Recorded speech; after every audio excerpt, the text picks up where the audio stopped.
Қатерлі ісік, рак ауруының алғашқы белгілері және алдын алу жолдары.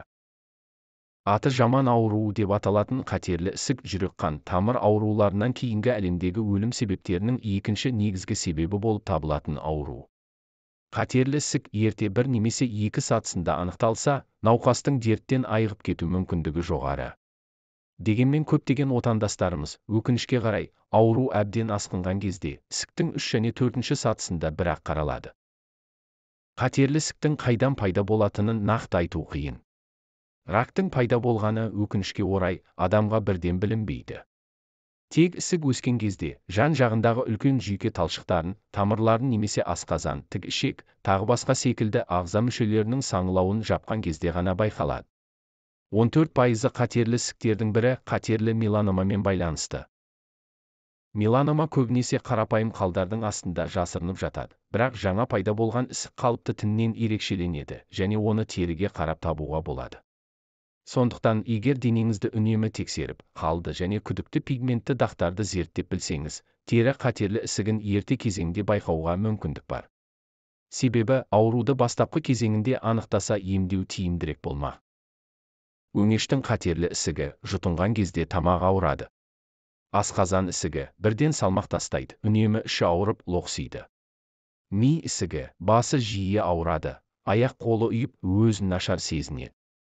Ісік өскен сайын көзінің көру қабілеті нашарлайды, аяқ-қолы тырысып қалады. Өкпе ісігі, дауыстың қарлығуы, созылмалы құрғақ жөтел, ентігу, қызуы көтеріледі, үнемі шаршап жүреді. Рактың тағы бір алғашқы белгісі теріде немесе кеуде тұсында үлкен без пайда болып, жараға айналуы. Сондай-ақ онкологиялық ауру белгілерінің бірі тамақтану мен өмір салты өзгермеген жағдайда салмақ тастау болып табылады. Қатерлі ісіктің пайда болу ошақтарының бірі созылмалы аурулар. Сондықтан созылмалы ауруларды уақытылы емдеткен дұрыс.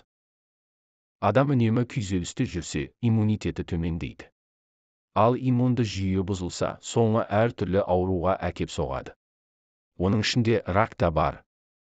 Дүниежүзілік денсаулық сақтау ұйымдары сарапшыларының бағалауы бойынша дұрыс тамақтану, белсенді өмір салты және де темекі шегуден бас тарту арқылы онкологиялық аурулардың 40%-ның алдын алуға болатын көрінеді. Есте сақтаңыз, өзіңе диагноз қоймау керек. Ашық деректердегі симптомдардың тізімін оқып білуге болады. Бірақ мұндай іздеуден кейін, қандай да бір дертке шалдықтым деп қорытынды жасауға болмайды. Біздің міндетіміз тек ескерту белгілерін байқау. Ал диагнозды мамандар тексерулер мен сынақ талдамаларын жүргізгеннен кейін өздері қояды. Видео ұнаса арнама тіркеліп, өз пікіріңізді білдіре кетіңіз. Сіздің ойыңыз біз үшін өте маңызды. Рахмет.